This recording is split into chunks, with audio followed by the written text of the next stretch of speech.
నమస్తే. ఈరోజైతే cut work అయితే బ్లౌజ్ స్టిచ్ చేశానండి. అయితే ఈ కట్ వర్క్ 2 రకాలుగా అయితే కుట్టాను. ఆ విధానం ఎలా ఉందో ఒకసారి అయితే చూపిస్తాను చూడండి.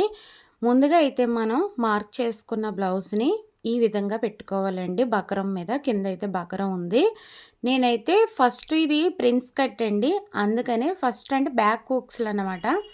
6 to 3 ఇంచెస్ అయితే ఇలా మార్క్ చేసుకున్నాను. అంటే నేను కటింగ్ అయితే చెయ్యనండి ఫస్టు. దీన్ని బకరం మీద పెట్టి నేనైతే మార్క్ చేసుకున్నాను. ఒక హాఫ్ ఇంచ్ అయితే పైన వదులుకోవాలండి బకరానికి. మెయిన్ క్లాత్ మార్క్ పెట్టుకున్నాను కదండీ! ఆ విధంగానే బకరానికి కూడా మార్క్ పెట్టుకొని ఒక పావించి లోపల పక్క మార్క్ చేసుకున్నాను.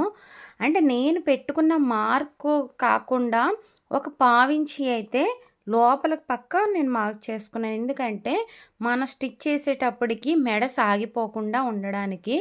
అయితే స్కేల్‌లొస్తున్నాయి గానీ నేను ఇంకా స్కేల్ అయితే ఉపయోగించలేదండి. నాకు ఈజీ మెథడ్‌లో ఈ విక్స్ డబ్బా పెట్టి లేదా వేరే డబ్బా ఏదన్నా రౌండ్‌గా ఉన్నది మనకి కావాల్సిన షేప్‌లో అయితే నేనైతే ఇలాగైతే నాకు సింపుల్‌గా అనిపించింది. వీలైతే స్కేలు తీసుకోండి. ఫ్లిప్‌కార్ట్‌లో గానీ, మీషోలో గానీ 260 అలా ఉంది.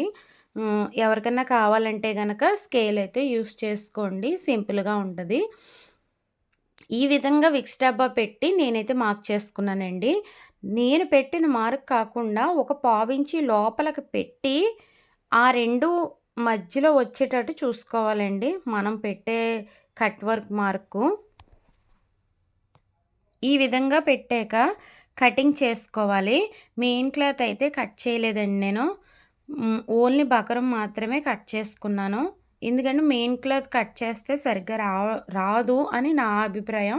అంటే ఎవరిష్టం వాళ్ళకుంటది కదా! ఈ విధంగా అయితే కట్ చేసుకోండి. ఈ విధంగా కట్ చేసుకున్నాక బకరం కింద సైడ్‌లుంటాయి కదా! ఆ సైడ్‌లో ఎంత మనకు కావాలో అంత మాత్రమే ఉంచుకోండి. ఎక్కువ ఉంచుకున్నా స్టిఫ్‌నెస్ ఎక్కువైపోయి బ్లౌజు అంత బాగోదని నా అభిప్రాయం. ఈ విధంగా కట్ చేసుకోండి. ఓన్లీ ఒక 1 ఇంచ్ మాత్రమే ఉంచుకోండి సరిపోద్ది.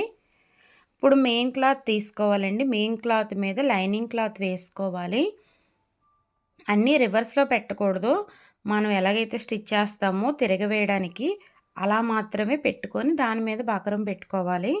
ఈ బకరం పెట్టుకున్నాక ఇక్కడ ఏమైందంటే అండి, నేను వీడియో తీస్తున్నాను అనుకోని స్కి కుట్టేసాను. తర్వాత అది స్కిప్ అయిందని నాకు తెలీదు. అందుకే మళ్ళీ బ్యాక్ పార్ట్ అయితే ఈ వీడియోలో పెట్టాను. బ్యాక్ పార్ట్ ఏంటంటే ఆ రోజు కొంచెం కంగారులో ఉండి బ్యాక్ పార్ట్ కట్ చేసేసానండి. అందుకనేసి కొంచెం ఇబ్బంది అయితే పడ్డాను. ఇలా అయితే ఎవరు చేయకండి. ఈ వీడియో తీయడానికి కూడా కారణం ఇదే. ఇలా అయితే కటింగ్ చేసుకోకండి. ఎందుకంటే నెక్ బ్యాక్ సైడు ఎక్కువగా సాగిపోయే ప్రమాదం అయితే ఉంది. ఎలాగా ఇది బ్యాక్ హుక్స్‌లు కాబట్టి నాకైతే సేఫ్ అయ్యాను నేను. ఈ విధంగా అయితే కుట్టుకోవాలండి. ఎప్పుడూ కూడా మనం చిన్న కుట్టు పెట్టుకోవాలి. పెద్ద కుట్టు అయితే పెట్టుకోకూడదు. ఎందుకంటే మిషన్ చాలా ఫాస్ట్‌గా ఎళ్తది పెద్ద కుట్టు పెట్టుకుంటేని. అప్పుడు ఈ కట్ వర్కు అస్సలు రాదు. మనం చాలా చిన్న కుట్టు పెట్టుకుంటే మిషన్ స్లోగా వెళ్తది. అంటే నేను కాళ్ళతో కుట్టేవాళ్ళ కోసం చెప్పట్లేదండి. మోటార్ మీద కుట్టేవాళ్ళ కోసం చెప్తున్నాను. మోటార్ మీద కుట్టేవాళ్ళైతే ఓన్లీ చిన్నది పెట్టుకోండి కుట్టు. పెద్ద కుట్టు పెట్టుకుంటే ఫాస్ట్‌గా ఎళ్ళదు. ఈ విధంగా ఎడ్జెస్ అయితే కట్ చేసుకొని ఎక్స్ట్రా క్లాత్ అంతా కూడా కట్ చేసుకొని చిన్న టక్స్ అయితే ఇచ్చుకోవాలండి. ఇచ్చుకున్నాక ఈ బకరానికి అలాగే లైనింగ్ క్లాత్‌కి మాత్రమే ఒక కుట్టేసుకోవాలి. మెయిన్ క్లాత్ పక్కకు తీసేసి ఒక కుట్టేసుకోవాలి. ఇలా కుట్టేసుకున్నాక ఇప్పుడు నేను చూపించిన విధంగా ఒక చేతి వేళ్ళు పెట్టి కొంచెం ఎక్కువగా లాగకుండా స్లోగా నీట్‌గా లాగి మనం ఇది బెనారస్ క్లాత్ అండి. నాకు చాలా కొంచెం కష్టపడ్డాను.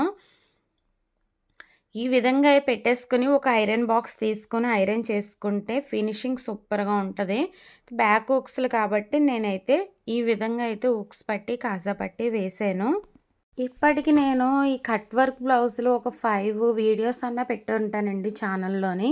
ఈ 5 వీడియోస్‌లో ఒక్క బ్లౌజ్ కూడా నాకైతే ఇలా సాగిపోయింది, ఇలా జారిపోతుంది అన్నదైతే రివర్స్‌లో వెనక్కయితే రాలేదండి. చాలా నీట్‌గా అయితే వచ్చినియి. ఎందుకంటే, మనం కట్ చేసుకునే కటింగ్‌లోనే ఉంటదండి. కుట్టే విధానం ఎంత నీట్‌గా ఉంటదో, అలాగే కటింగ్ చేసుకునే విధానంలో కూడా ఉంటది. మనకు నచ్చినట్టు నార్మల్‌గా కట్ వర్క్ తీసేసుకుంటే కుదరదు. దానికంటూ ఒక మెథడ్ ఉంటది. అందులోనే ఫాలో అయిపోతే నీట్‌గా వస్తది బ్లౌజ్ అయితేని. అంటే 5 అంటే 5 కుట్టలేదండి. నేను వీడియోస్ పెట్టింది 5 అని చెప్తున్నాను. చాలా కుట్టాను. ఒక్కటి కూడా లెక్క లేదు నాకైతే. ఈ కట్ వర్క్ బ్లౌజుల్లో చాలా బ్లౌజులు కుట్టాను. ఒకటేంటంటే, ఒకటి కట్ వర్క్ మీద స్టిచ్ చేశానండి. రెండోది కట్ వర్క్ మీద స్టిచ్ చేయలేదు. 2 కూడా తేడా చూడండి. 2 కూడా ఫినిషింగ్‌లో అయితే సూపర్‌గా వచ్చాయి. ఓకేనండి. ఈ వీడియో మీకు ఎలా అనిపించిందో ఖచ్చితంగా కామెంట్ అయితే చేయండి. వీడియో నచ్చితే గనక లైక్ చేయండి. మరొక మంచి వీడియోతో కలుస్తాను. ఉంటానండి మరి. నమస్తే.